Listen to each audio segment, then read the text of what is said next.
খবর সংযোগের সাপ্তাহিক হাইলাইটে আপনাদের স্বাগতম।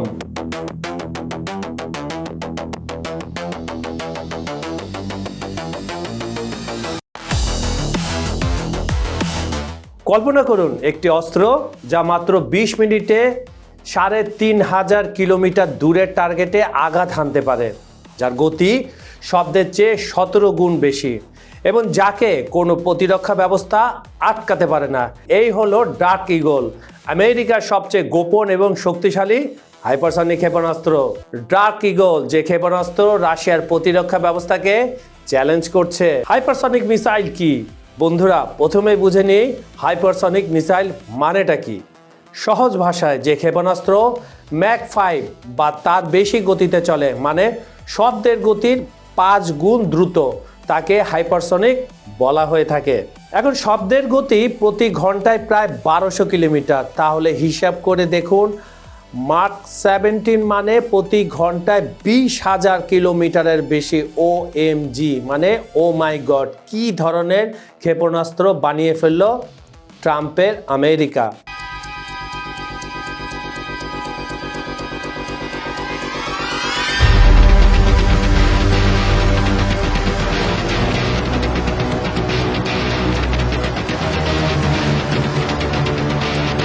সুপ্রিয় দর্শক, ধরুন মাঝ সমুদ্রে একটি বিশাল ট্যাঙ্কার ভাসছে, কোনো পতাকা নেই, এর মালিককে কেউ জানে না, যাচ্ছে কোথায় কেউ বলতে পারে না। আর এরকম ভুতুড়ে জাহাজ সমুদ্রে রয়েছে পুরো 900 থেকে 1200টি। হ্যাঁ, আপনি ঠিকই শুনছেন, এই মুহূর্তে বিশ্বের সমুদ্রে একটি পুরো শ্যাডো ফ্লিট ঘুরে বেড়াচ্ছে। আর এই গল্পে আছে Russia, Ukraine, America, drone attack, jet fighter আর হলিউড মুভির চেয়েও বেশি টেনশন। তো চলুন বন্ধুরা, খবর সংযোগের বিশ্লেষণমূলক অনুষ্ঠানের আজকের ভিডিওতে আমরা জানি এই শ্যাডো ফ্লিটটা আসলে কি, কিভাবে কাজ করে আর কেন এটা নিয়ে পুরো বিশ্ব এত চিন্তিত। চলুন তাহলে শুরু করি শ্যাডো ফ্লিট, সমুদ্রের ভুতুড়ে জাহাজের গল্প।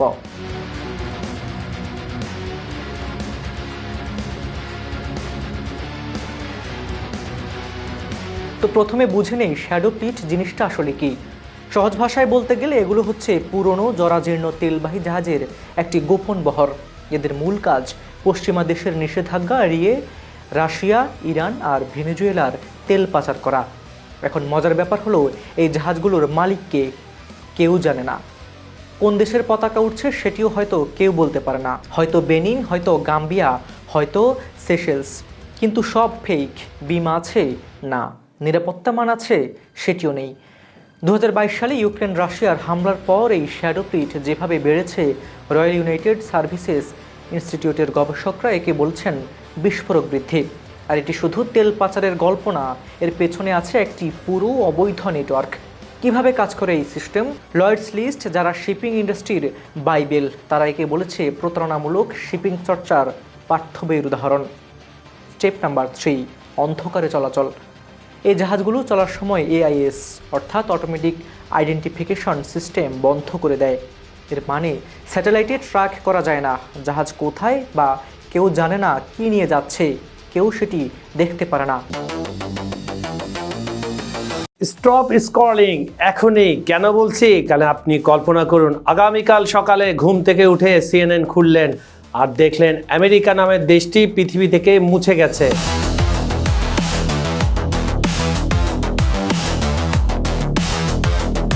আসলে সেভাবে মুছে যায়নি। কিভাবে মুছছে, কেন মুছছে, কোন দিকটা মুছে যাবে? থাকুন সঙ্গে, আমার সঙ্গে, বলে দিচ্ছি পুরোটা।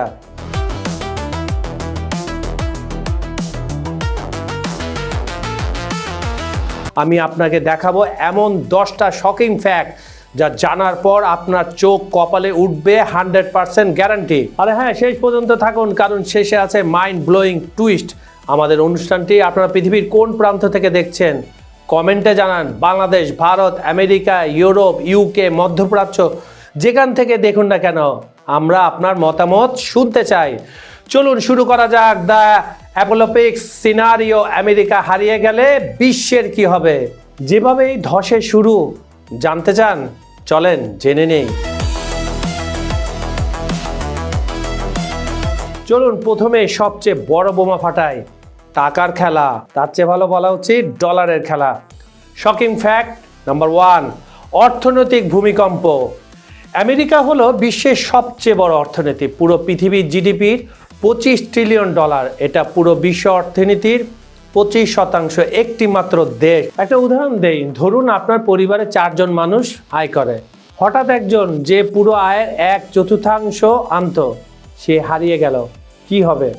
ঠিক তাই, বিশ্ব অর্থনীতি ধপাস করে ভেঙে পড়বে। Shocking fact 2, dollar disaster. এখন আরো মজার ব্যাপার, বিশ্বের 88% আন্তর্জাতিক লেনদেন হয় ডলারে। এটা আপনার ধারণারও বাইরে। ডলার মানে আমেরিকান কারেন্সি, আমেরিকা গেলে ডলারও ফুস, ট্রাশ, মানে ট্রাশে চলে যাবে। আপনার ব্যাংকে যে সেভিংস অর্ধেক হয়ে যাবে রাতারাতি। এবার কথা বলি আমাদের দেশের কথা। জানেন কি, বাংলাদেশ বছরে $47 বিলিয়ন মালামাল রপ্তানি করে, এর মধ্যে প্রায় $20 বিলিয়ন যায় আমেরিকায়, মানে আমাদের গার্মেন্টস সেক্টরে। এখানে আজকে আমরা কথা বলবো বিশ্ব রাজনীতির এক জ্বলন্ত অধ্যায় নিয়ে, যেখানে একদিকে ডোনাল্ড ট্রাম্পের কূটনৈতিক চাপ, অন্যদিকে চীন রাশিয়ার পাল্টা অবস্থান, ভেনেজুয়েলা থেকে ইউক্রেন, ইরান থেকে তাইওয়ান, পুরো বিশ্ব মানচিত্রে যেন টান টান উত্তেজনা।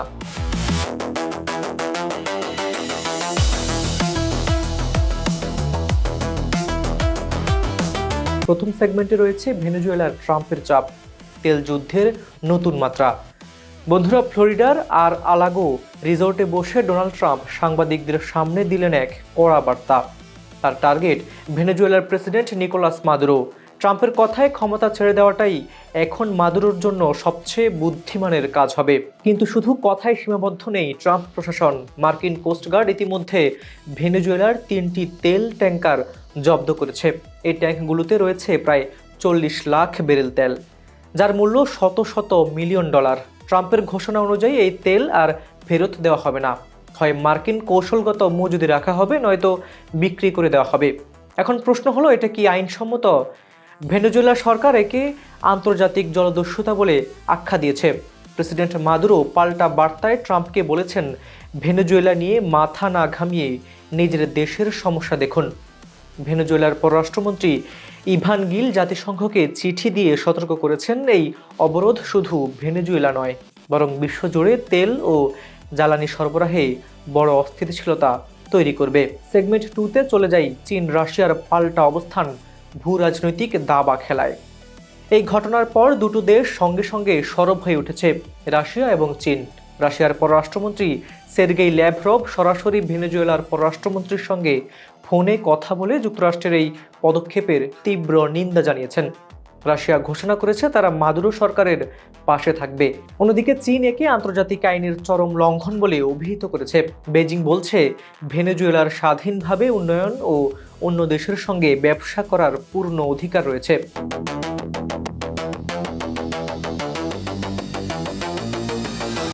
বন্ধুরা, আপনাদের কাছে আজকে একটা আমি প্রশ্ন রাখতে চাই, পুতিন কি সত্যিই যুদ্ধ শেষ করতে চায়, নাকি এটা শুধু একটা বিরাট ধোঁকাবাজি? Мною принято решение о проведении специальной военной операции.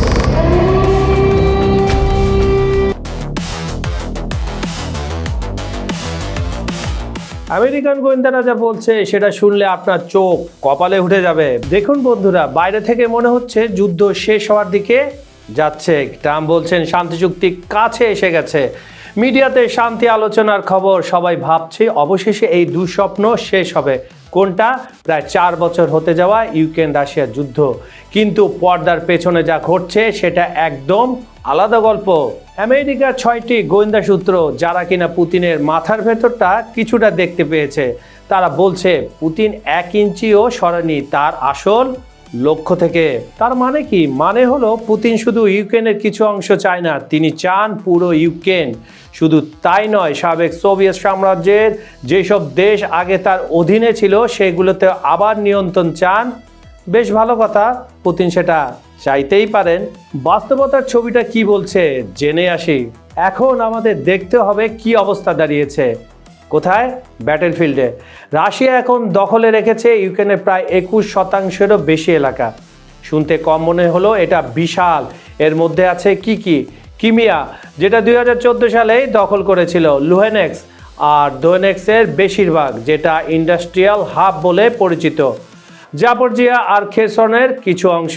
আর এই বছরে শুধু 2025 সালে পুতিনের বাহিনী আরো 6000 বর্গ কিলোমিটার দখল করে নিয়েছে। মজার ব্যাপার কি জানেন? মজার ব্যাপার হলো পুতিন শান্তি আলোচনায় বসতে রাজি আছেন, কিন্তু শর্ত কি? তার সব দাবি মানতে হবে। এটা যেন এমন, হ্যাঁ কথা বলবো কিন্তু যা আমি বলি তাই করতে হবে। বন্ধুরা, ইউক্রেন রাশিয়া যুদ্ধ চলছে তৃতীয় বছর শেষে চতুর্থ বছরের দিকে। একদিকে পশ্চিমাদের অস্ত্র অল্প সীমিত আকারে যাচ্ছে ইউক্রেনের কাছে, আর অন্যদিকে রাশিয়ার ক্ষেপণাস্ত্রে ব্যতিব্যস্ত ইউক্রেন। কিন্তু ইউক্রেন এখন তাকিয়ে আছে একদম ভিন্ন দিকে, কেউ যেটা ইমাজিনও করতে পারেনি, এক ঘুমন্ত ড্রাগনের দিকে। তারা চাইছে এই ঘুমন্ত ড্রাগন জাগিয়ে রাশিয়ার বিপক্ষে কাজে লাগানোর। আর সেই ড্রাগন হলো বেইজিং। কেন? কারণটা জানলে অবাক হবেন। খবর সংযোগের আন্তর্জাতিক অঙ্গনের বিহাইন্ড দ্য সিন অনুষ্ঠানের এই বিশেষ ভিডিওতে আজকে থাকছে এক বিস্ফোরক বিশ্লেষণ।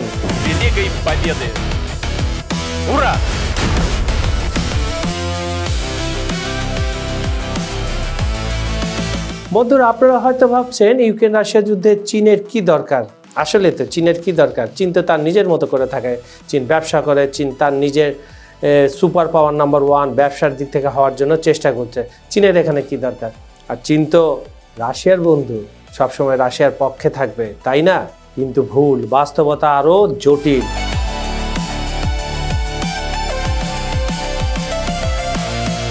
আর আজকে আমরা দেখব কিভাবে ইউক্রেন একটা মাস্টার প্ল্যান নিয়ে চীনকে ডিলের টেবিলে বসাতে চাইছে। ইউক্রেন মাঠে নামাতে চাইছে ঘুমন্ত ড্রাগনকে। এই যুদ্ধে কেন চীনের নাম সামনে আসলো? প্রথমে বুঝতে হবে চীন আসলে কে। চীন হলো বিশ্বের দ্বিতীয় বৃহত্তম অর্থনীতি, 1 নম্বর হওয়ার পথে। তাদের সব লক্ষ্য 1 নম্বর হওয়ার দিকে। এই জন্য গত 40 থেকে 50 বছরে বন্ধুরা দেখবেন যে তারা কোনো যুদ্ধে জড়ায়নি। তাদের একমাত্র শক্তি হচ্ছে মানি।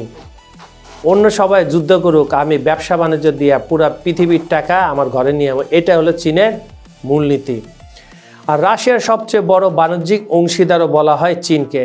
মানে রাশিয়া যা কিছু রপ্তানি করে এই নিষেধাজ্ঞার মধ্যেও, মার্কিন এবং ইউরোপের যে নিষেধাজ্ঞা আছে এর মধ্যেও তেল, গ্যাস, খনিজ তার বিশাল অংশ কিনা ফেলায় কেনা চীনে। এখন কল্পনা করুন যদি চীন হঠাৎ বলে আমি আর তোমার কাছ থেকে কিচ্ছু কিনব না পুতিন ভাই, তাহলে কি হইব? রাশিয়ার অর্থনীতি লাভ দিয়া পানিতে পড়বো? ঠিক ধরছেন, পানিতেই পড়ে যাব। যত দীর্ঘ যুদ্ধ হবে তত ইউক্রেনের কি হবে? মানচিত্র ছোট হবে আর রাশিয়ার মানচিত্র বড় হবে। নাম্বার 3, চীন সবচেয়ে শক্তিশালী নিরপেক্ষ খেলোয়াড়, নিউট্রাল প্লেয়ার। যেদিকে যাবে দাবার চাল সেদিকে যাবে, তাই চীন জানে খুব বুঝে শুনে তার পথটা চলতে হবে। নাম্বার 4, পশ্চিমা বিশ্ব ইউক্রেনকে সমর্থন দিচ্ছে কিন্তু চায় চীন তাদের পক্ষে আসুক। মাওবাড়ির আবদার, চীনে ডাকবা চীন দৌড়ায় যাবে। মূল সত্য হলো চীন এখনো সিদ্ধান্ত নেয়নি কার পক্ষে পুরোপুরি যাবে। তারা অপেক্ষা করছে সঠিক সময়ের জন্য, কারণ আন্তর্জাতিক রাজনীতিতে একটা ভুল চাল মানে হাজার হাজার কোটি ডলারের লস। আজকের ভিডিওর বিশ্লেষণ অনুসারে আপনি যদি আজকের পুরো আমার এই ভিডিওটা দেখেন তাহলে কি বুঝতে পারবেন? ইউক্রেন যদি চীনকে রাজি করাতে পারে তাহলে এই যুদ্ধের মোড় ঘুরে যেতে পারে, কিন্তু সেটা কতটা সম্ভব সময় তা বলে দিবে। তো দর্শকবৃন্দ, এই ছিল আজকের বিশ্লেষণ। মূল কথায় আসি। নাম্বার 1, ইউক্রেন চীনকে চায় কারণ চীনের হাতে রয়েছে রাশিয়ার ওপর চাপ দেওয়ার ক্ষমতা। নাম্বার 2, চীন খেলছে সেফ গেম, দুই দিকে ভালো থাকার চেষ্টা। নাম্বার 3, এই দাবা খেলায় চীনের এক চাল পুরো বোর্ড পাল্টে দিতে পারে। এখন আপনাদের কাছে আমার প্রশ্ন, আপনি কি মনে করেন চীন শেষমেশ কোনো পক্ষ নেবে নাকি নিরপেক্ষই থাকবে? কমেন্টে জানাতে ভুলবেন না কিন্তু। আর হ্যাঁ, এই ভিডিও ভালো লাগলে লাইক দিন, শেয়ার করুন এবং আরও এমন বিশ্লেষণের জন্য চ্যানেলটি সাবস্ক্রাইব করতে ভুলবেন না। নোটিফিকেশনের বেল টিপে রাখুন যাতে পরবর্তী ভিডিও মিস না হয়। খবর সংযোগের বিহাইন্ড দ্য সিনের অনুষ্ঠানটি আপনারা পৃথিবীর কোন প্রান্ত থেকে দেখছেন কমেন্টে জানান। হোক সেটা বাংলাদেশ, ভারত, পাকিস্তান, আমেরিকা, ইউরোপ, মধ্যপ্রাচ্য, ইরান, ইউকে, কাতার, দুবাই, যে দেশ থেকে দেখুন, আর্জেন্টিনা, ব্রাজিলও হতে পারে, যেখান থেকে দেখুন না কেন আমরা আপনার মতামত শুনতে চাই। বিজ্ঞাপন ও প্রমোশনের জন্য ডেসক্রিপশনে দেওয়া নাম্বারে যোগাযোগ করতে পারেন। আজ এই পর্যন্তই। আমি কাজল হায়দার বিদায় নিচ্ছি। প্রতিশ্রুতি থাকলো কাল একই সময়ে আবার ফিরবো নতুন টপিক, গভীর বিশ্লেষণ আর আরও বড় দৃষ্টিভঙ্গি নিয়ে। ভালো থাকুন, নিরাপদে থাকুন। ধন্যবাদ সবাইকে।